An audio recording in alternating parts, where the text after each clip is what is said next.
할렐루야. 오늘은 시편 106편의 말씀을 통해 그는 선하시며 그의 인자하심이 영원함이로다 라는 제목으로 하나님의 말씀 증거하도록 하겠습니다. 시편 제4권을 꿰뚫는 중심 주제가 뭐라고 했어요? 아도나이 말락, 주께서 다스리신다. 창조주이신 하나님께서 세상 만물을 다스리시고 나라와 민족의 역사를 주장하실 뿐만 아니라 한 개인의 인생을 주장하신다고 했죠. 특별히 어제 함께 나눴던 시편 105편은 아브라함으로부터 시작해 가나안에 이르기까지 그 언약을 이루어 가시는 하나님에 대해서 말씀을 나눴습니다. 자, 하나님께서 아브라함과 언약을 맺으시고 그 언약을 천대까지 기억하셨습니다. 그 언약을 따라 이스라엘을 지키시고 돌보시며 번성케 하시고 이끄셔서 마침내 아브라함과 맺은 그 언약대로 큰 민족 한 나라가 되게 하셨습니다. 자, 누가 하신 일이에요? 하나님이 행하신 일입니다.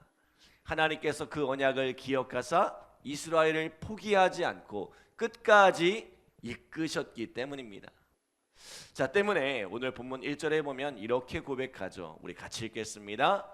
할렐루야. 여호와께 감사하라. 그는 선하시며 그 인자하심이 영원함이로다. 아멘.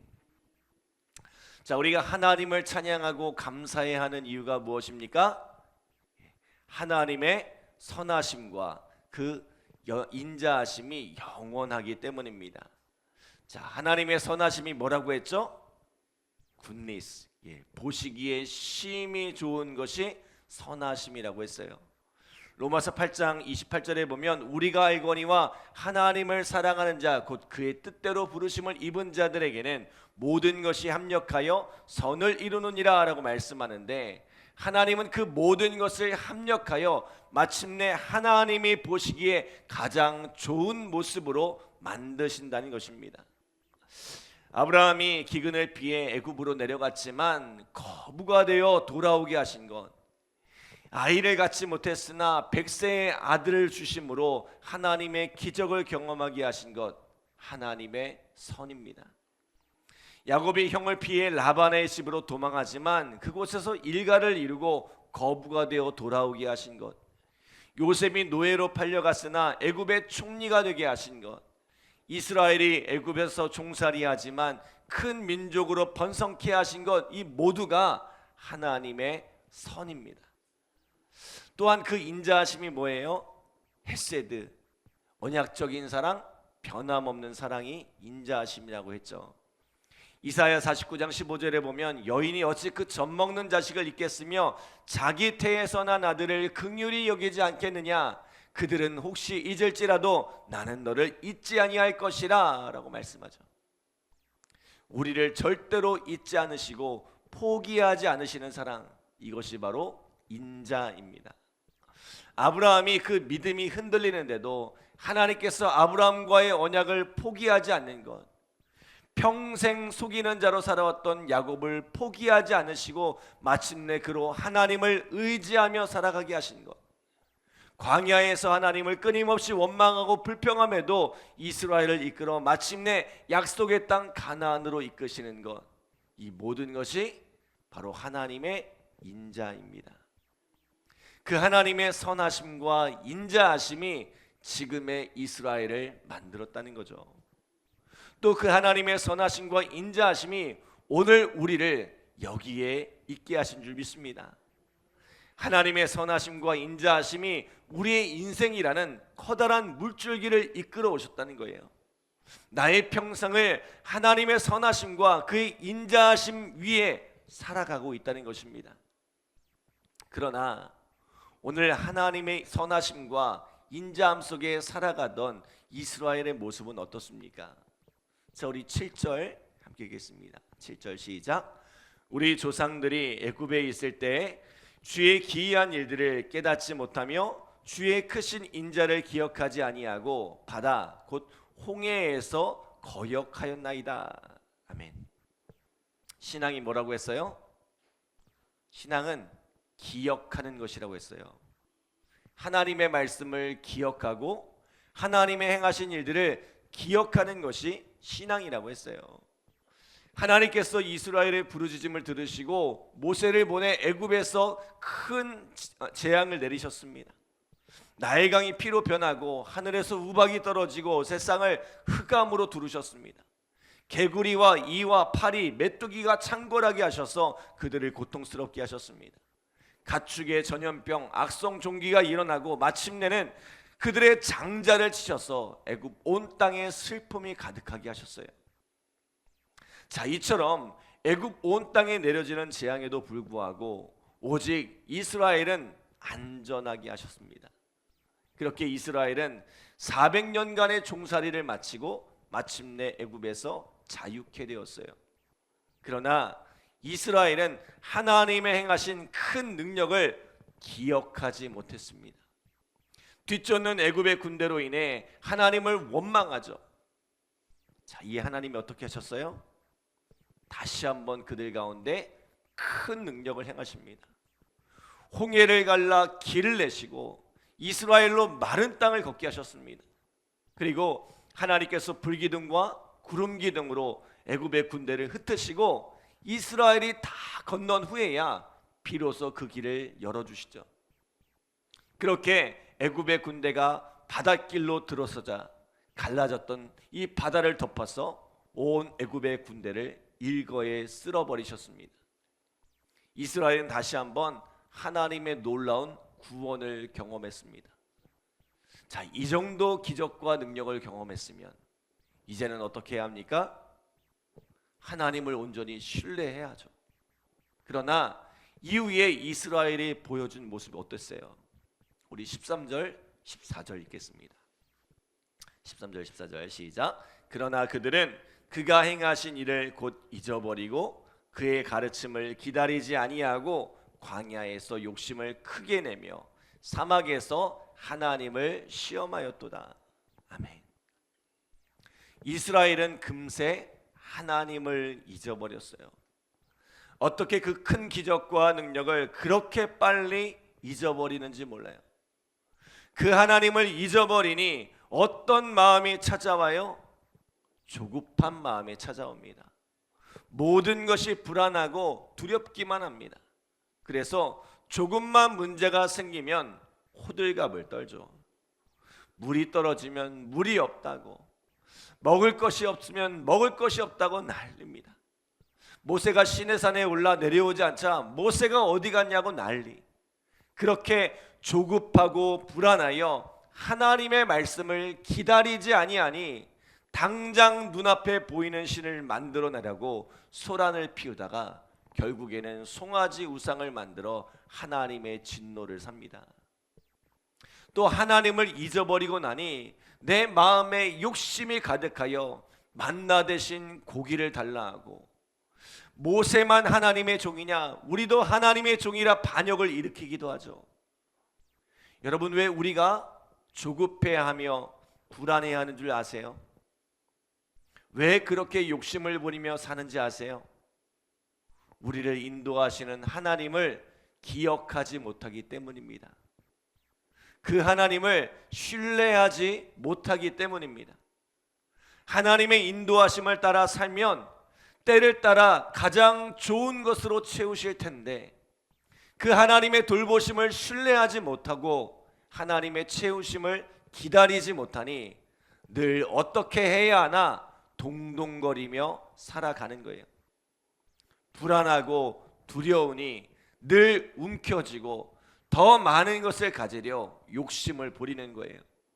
그리고 그 욕심에 가려 짓지 말아야 할 죄까지 저지르고 마는 거죠. 왜 자꾸만 이런 일이 일어나요? 자, 우리 21절 22절 함께 읽겠습니다. 21절 22절 시작.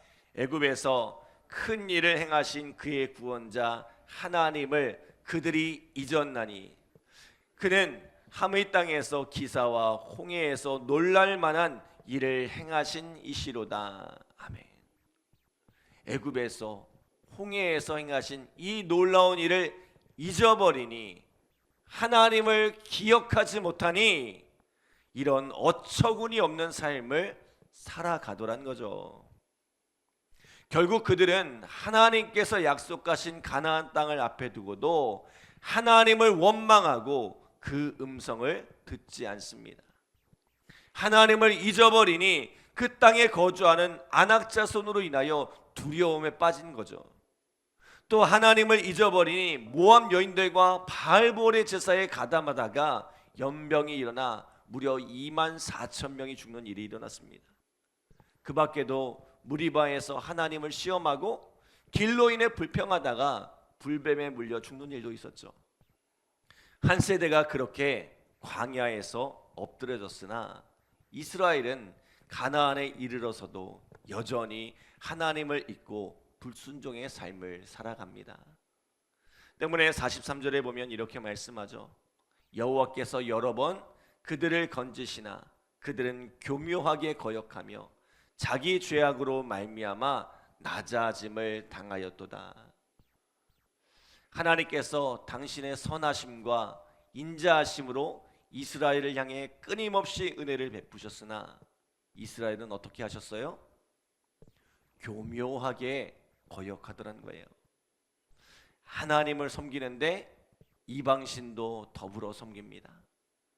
하나님의 말씀을 따르는 것 같은데 교묘하게 말씀을 이용하고 그 말씀의 본질에서 벗어난 삶을 살아가더란 거죠. 그런데 그 결과가 어떻습니까? 내 이익을 위해 더 잘 살아보겠다고 잔머리를 굴리고 교묘하게 하나님을 거역했으나 그것이 내 삶에 하나도 유익이 되지 않더란 거죠. 그 교묘히 행하던 것들이 결국은 나를 넘어지게 하고 그 죄악으로 말미암아 낮아지게 하시더란 것입니다. 작은 이익을 붙잡으려다가 결국은 큰 손해를 보게 되더란 거죠. 여러분, 하나님을 섬기려면 분명히 섬기시기 바랍니다. 하나님을 섬기는 척 흉내내지 마시기 바랍니다. 하나님을 섬기면서 교묘히 세상을 따라가지 마세요. 하나님을 섬기되 온전히 섬기고 따라가시기를 바랍니다. 왜요? 그것이 진정 우리의 삶의 복이 되고 참된 형통의 길이기 때문입니다. 당장에는 손해가 될지라도 하나님을 따르는 이 길이 진정 유익이 되기 때문입니다. 내 삶을 형통케 하겠다고 아무리 머리를 굴려도 우리가 선하신 하나님의 계획을, 그 하나님의 지혜를 다 따라갈 수가 없습니다. 왜요? 사람을 높이시고 낮추시는 분이, 또 그를 부하게 하고 가난하게 하는 이 모든 것이 다 하나님의 뜻 안에 있기 때문입니다. 이스라엘은 어리석게도 내 계획이 하나님의 지혜보다 더 지혜롭다고 생각했던 거죠. 그런데도 하나님이 어떻게 하세요? 우리 44절로 46절 함께 읽겠습니다.